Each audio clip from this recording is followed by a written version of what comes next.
Du har tagit ända dit upp själv. Här sitter mamma och håller koll. Och där sitter pappa och håller jättebra koll. Fast du håller mest koll på Karl-Axel nu.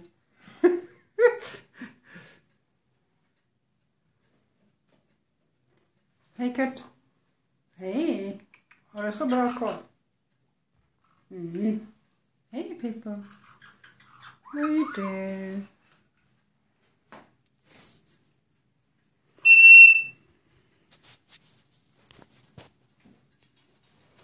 Så, nu får man in alla tre. Ja, nu är mamma där uppe. Jag var lite närmare. Ja, hej. Och att du sitter med mamma. Mm. Hej. Hej Kurt. Vad gör du? Va? Ja, det är en bit. Så.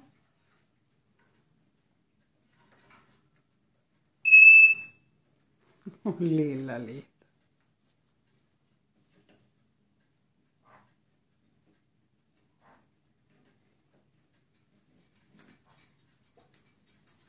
Ska du inte gå upp, Kurt?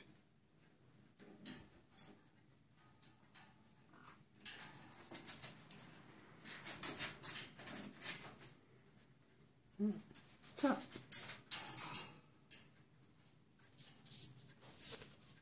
Oj, det är någon som håller på att trilla fram längs. Det är inte så lätt. Pippi har lite problem, fast det går bättre. Nu Oj, oj, oj. lära sig. Oj, så. Hej du. Hej mamma.